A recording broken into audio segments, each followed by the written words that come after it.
Emilie, how are you? Good. Thank you for having me. Thanks for joining. We're at Vivatech today. What brings you here? So I'm here at Vivatech representing the Dutch delegation as a part of an initiative of the Dutch government. We are a startup based in Amsterdam, already with a presence in many European cities and hoping to go to many more. But we're here today as a part of the Dutch contingency and happy to be here with All in Tech. Is this your first time at Vivatech? First time at Vivatech, yes. Okay. How are you finding it? How are you finding the people and the vibe? It's a lot. There are way more robots than I expected. Mm-hmm. But I like a lot of big picture thinking, and I think you see that in a lot of the speeches. I find it great that everybody is so willing to connect and just shake hands, what do you do, etc., and that kind of networking stuff. So it's been a very exciting few days. Yeah. Are there any takeaways? Like anything that you've learned, whether it's been on a stage or off stage? I don't know. I think it needs to sink in a little bit more for me still.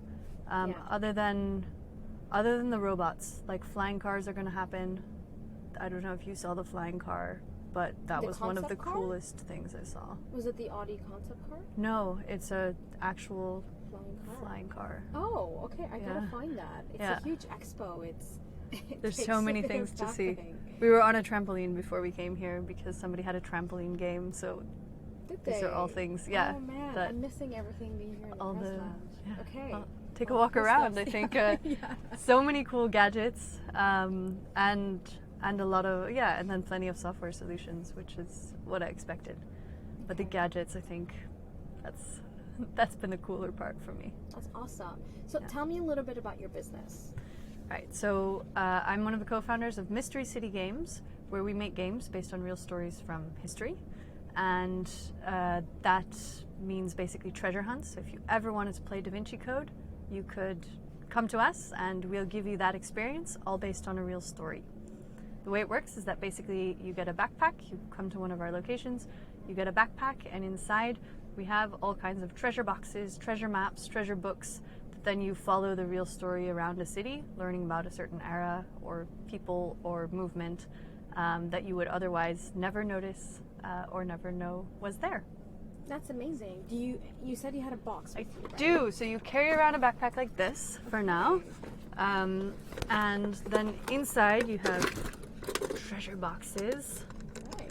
Very cool, with lots of locks on them. We have treasure maps like this. So you're going to follow the route around the city. Cool. And you'll solve a bunch of puzzles at different locations. So using the pieces in the book in order to figure out what you need to do in order to open the different locks. That's amazing. And then of course, just for fun, we'll have a feather quill. It never hurts. It never hurts. So can you write with the feather quill? Absolutely. Our games are all historically accurate, so, historically accurate writing utensils without the ink wells because they would ruin the bags. When did you start this?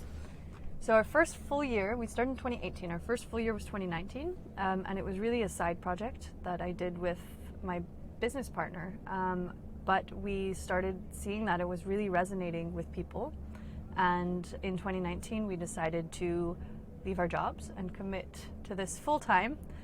We started our expansion just in time for March 2020 launch dates, which was, brilliant timing on our part. Most ironically was our London game, which is called Outbreak London. It's the real story of a pandemic. And the original launch date was March 27th, 2020. And so, that was in a way a comedy to kind of have those discussions of maybe we should tell people to wash their hands at the end. Maybe we should put things in the box, to kind of warn them. But in the end, it took us a little bit longer, of course, to get things up and running. But now that COVID's over, we're going in a bunch of cities and working on expanding to many more. Awesome. So which cities are you in right now, and then which ones are you looking to expand to? So right now we are in Amsterdam, London, Barcelona, and Naples. Okay. And we will soon be in Paris, Berlin, Lisbon, Dublin, and many, many more in the coming 6 months to a year. Amazing. And how many gamers have you guys helped so far? Tens of thousands. Wow. I don't know exactly the numbers, but around 50,000, I think, somewhere there. Tens of thousands of gamers. And are they all cracking the code? Are they all successful? What's the success rate here? Yeah, the There's success a lot of rate. walks on that pause. No, well, we're of the opinion that this should be fun and you should feel smart. That's like the principle one of gaming. So unlike escape rooms that have a 10% success rate or something, we're really going for a 90% success rate. It's always possible, and there's always a hint system if you need it. But you should never feel frustrated when you're playing a game. Okay, that's good. I've done those escape rooms, and I felt like, oh my god. But you do have peers around you in the escape rooms. It's not true. The worst. Well, here too, you also have friends that are playing with you at the same time. And if you're a bigger group, then you're split and you're very competitive. So then we find people don't want hints because they just want to prove that they can do it on their own. Who's your key customer? So you have different customers. One is visitors to a city, so people who want to see the main sights of a city while doing something a little bit playful, a little bit more fun with their kids or just with their friends. Then we have all sorts of local families, people on dates, birthday parties and that kind of stuff. And then we do also do a lot of team events, so team outings where the team competes against one another to try to solve the mystery first. Yeah, this is a great team building exercise. Exactly. Especially now that a lot of people are remote, they can't meet each other all the time. I'm sure you're seeing a lot of those sort of teams coming together. So what we're really seeing is a lot of people coming from, like, now that people work remote, they do tend to come together, especially now that COVID is over. They're tending to come together for these punctual events, and then they can do them in really exciting places like Barcelona or Amsterdam, and so they'll all fly in, and this is a way for them to see the city as well as really bond with their teammates. Mm-hmm. And what was the impetus behind starting this initiative? I wish we had some greater goal, but it really started the way that I think many great things start, with a couple of friends after a pub quiz sitting around a table, and my business partner at the time said, I want to make a treasure hunt. I have found an amazing person who lived next to Anne Frank in a different era. No one knows this house is there, but this person is so famous, I don't want to provide spoilers, that everyone knows, and it's amazing that there's a line 3 hours for Anne Frank and no one even notices that there is this amazing other person's house next door. And so he said, that's going to be the finish line. And I said, okay.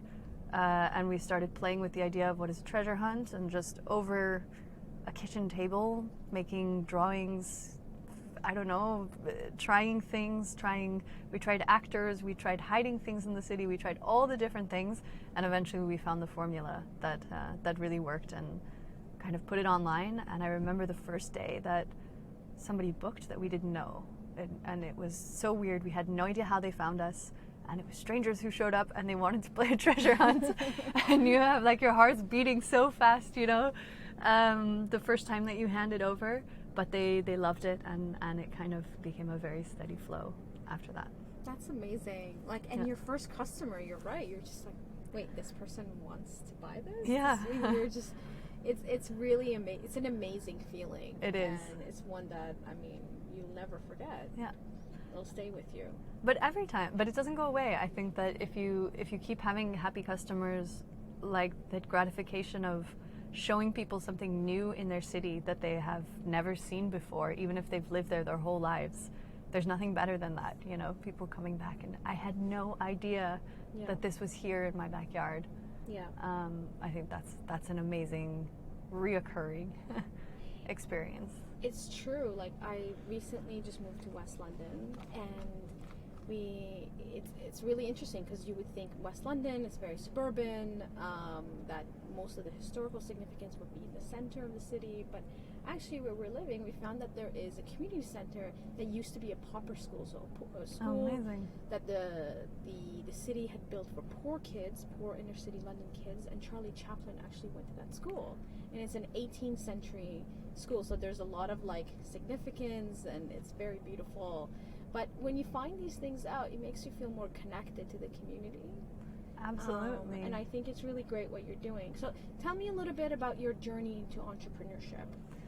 Yeah, so I have a very eclectic background, like many entrepreneurs. I think you have to be driven by curiosity, so you tend to have a range of interests.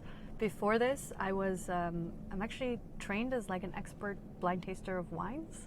Oh. So I was working... Is that a sommelier? Like a sommelier, but I wasn't working in a restaurant. So I was working at a wine company, which was a startup-ish at the time. They had just started their European. It was an American wine company that had just started their European branch.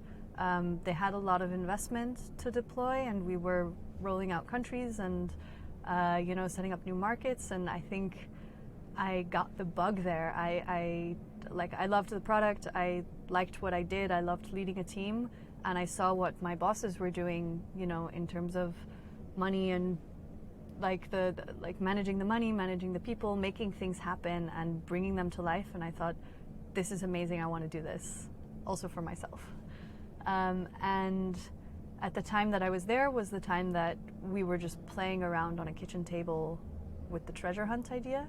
And so, yeah, it became a real side job, where I would work at the week in this startup, and then on the weekends running treasure hunts, and in the evenings and stuff like that. And then at some point just decided, now I want to take the leap, and I want to really do it.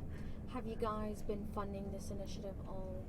Is it bootstrapped? Or it's 100% bootstrapped. Okay. We started with literally $0 in the bank, and built everything that we have ourselves, which is amazing. I'm really proud of it.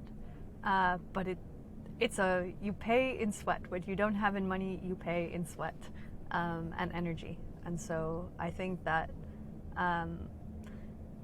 in terms of thinking about what I would recommend to other entrepreneurs in this sense, I think you always need less than you think. In some ways, there's so much that you can do with just asking friends, force of will, some things that you can find, I don't know, at the scrapyard or at the DIY shop, or coding on your computer, watching YouTube videos. I think there's so much you can learn on your own. But money always helps you to take your ideas farther. And we were lucky enough to be in a position where we generated cash with the business that we could then use to really grow and expand it. But I can understand why people would want to have that first. What's your big vision for the company?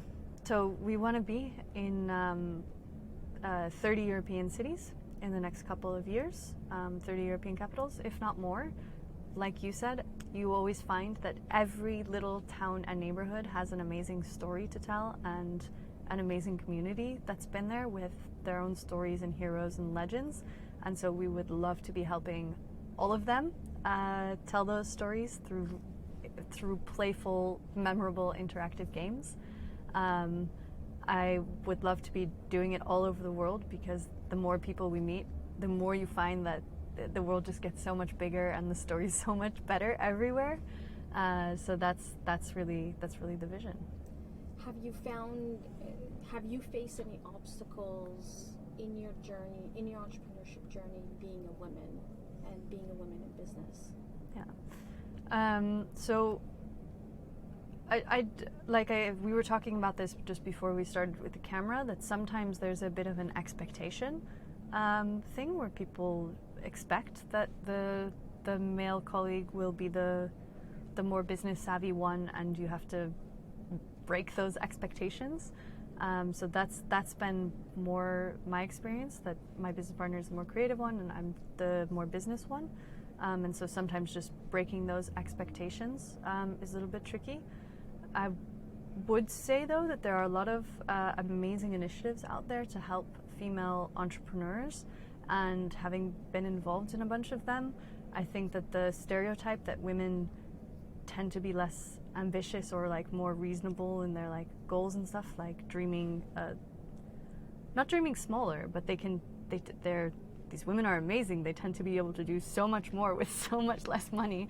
That's been the most like impressive thing I've seen.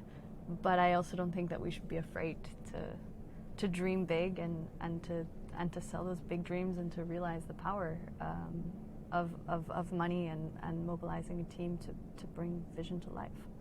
What would you say to other women who are just starting a business or who are in early stages of their business and who might be coming across some of these challenges that you speak about, which are not uncommon? Oh, not at all. It's so so you prolific. go, girl. You go, girl. Like, have confidence in yourself and your business, because like you're the one who knows it best at the end of the day. And if you're starting out, it's probably because you have the drive and the energy to bring this to life. So doesn't matter what anybody else is like. Just do your own thing and be true to yourself. Awesome. Well, thanks so much, Emilie. It's been a pleasure getting to know you. Thank you so much. Awesome.